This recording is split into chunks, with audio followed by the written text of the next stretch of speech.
आज हम विषय हिंदी में पाठ तीसरा बस की यात्रा, इस पाठ का एक भाग, पहला भाग हमने देखा है। आज हम दूसरा भाग सीखने जा रहे हैं। तो बस की यात्रा। बस पुरानी है, बूढ़ी हो चुकी है। इस बूढ़ी बस में लेखक और उसके 5 मित्र बैठे हैं और ये बस चल रही है।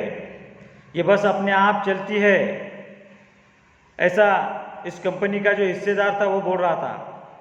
तो गजब हो गया, ऐसी बस अपने आप कैसे चलती है। हम आगा पीछा करने लगे। डॉक्टर मित्र ने कहा, डरो मत, चलो, बस अनुभवी है, नई नवेली बसों से ज़्यादा विश्वसनीय है, हमें बेटों की तरह प्यार से गोद में लेकर चलेगी।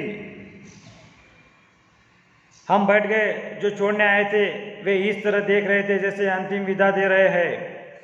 इनकी आंखें कह रही थी, आना जाना तो लगा ही रहता है, आया है सो जाएगा, राजा रंग फकीर। आदमी को कुछ करने के लिए एक निमित्त चाहिए। इस तरह से उनको छोड़ने के लिए उस बस में, पुरानी बस में बैठने के लिए छोड़ने वाले उनके साथ में आए थे। लेकिन ये बस पुरानी है, इसका मतलब यह है कि ये बस विश्वसनीय है, ये बस अनुभवी है। नई बस विश्वसनीय नहीं होती। तो इंजन सचमुच स्टार्ट हो गया, ऐसा जैसे सारी बस ही इंजन है और हम इंजन के भीतर बैठे हैं। कांच बहुत कम बचे थे, जो बचे थे उनसे हमें बचना था। हम फौरन खिड़की से दूर सरक गए। इंजन चल रहा था। हमें लग रहा था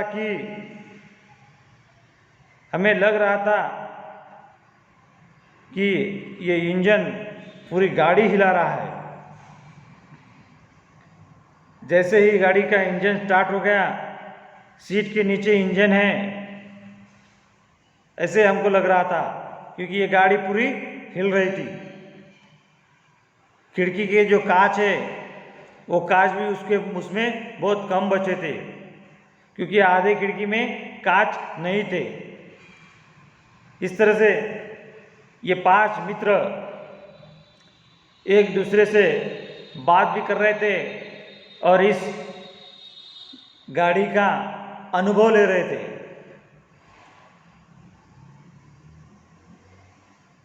ये कांच ऐसे लग रहा था कि ये कांच इस गाड़ी की वजह से, जैसे ये स्टार्ट हो गई, इसकी वजह से ये कांच निकलकर, इस खिड़की में से निकलकर आंख पर गिर जाएंगे। इसलिए खिड़की से ये हम दूर हो गए। बस सचमुच चल पड़ी, बस चलने लगी और हमें लगा कि यह गांधी जी ने असहयोग और सविनय अवज्ञा आंदोलन के वक्त अवश्य जवान रही होगी। उसे ट्रेनिंग मिल चुकी थी। हर हिस्सा दूसरे से असहयोग कर रहा था। पूरी बस सविनय अवज्ञा आंदोलन के दौर से गुजर रही थी। सीट का बॉडी से असहयोग चल रहा था। कभी लगता सीट बॉडी को छोड़कर आगे निकल गई है, कभी लगता कि सीट को छोड़कर बॉडी आगे भागी जा रही है। 8-10 मील चलने पर सारे भेदभाव मिट गए। यह समझ में नहीं आता था कि सीट पर हम बैठे हैं या सीट हम पर बैठी है, क्योंकि ये गांधी जी के समय की बस होगी, तब उस समय वो जवान होगी। लेकिन इसकी पूरी बॉडी हिल रही थी। लेकिन बस चालू हो गई, 8-10 मील चलने लगी तो सारे भेदभाव मिट गए। समझ में नहीं आता था कि सीट पर हम बैठे हैं या हम पर सीट बैठा है। एकाएक बस रुक गई। मालूम हुआ कि पेट्रोल की टंकी में छेद हो गया। ड्राइवर ने बाल्टी में पेट्रोल निकालकर उसे बगल में रखा। जैसे जैसे गाड़ी चल रही थी, पहले तो गाड़ी की ये हालात देखकर गाड़ी में बैठने वाले जो यात्री है वो डर रहे थे। आगे चलने के बाद एकदम से मालूम हो गया कि इस गाड़ी के पेट्रोल की टंकी को छेद है और ड्राइवर ने बाल्टी में पेट्रोल निकालकर उसे बगल में रखा और नली डालकर इंजन में भेजने लगा। अब मैं उम्मीद कर रहा था कि थोड़ी देर बाद बस कंपनी के हिस्सेदार इंजन को निकालकर गोद में रख लेंगे और उसे नली से पेट्रोल पिलाएंगे, जैसे माँ बच्चे के मुंह में दूध की शीशी लगाती है। बस की रफ्तार अब 15-20 मील हो गई थी। मुझे उसके किसी हिस्से पर भरोसा नहीं था। ब्रेक फेल हो सकता है, स्टीयरिंग टूट सकता है।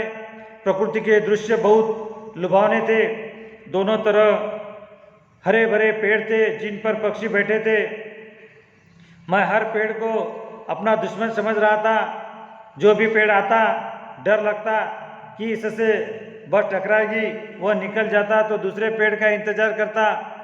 झील दिखती तो सोचता कि इसमें बस गोता लगा जाएगी, मतलब इस झील के अंदर बस डूब जाएंगी।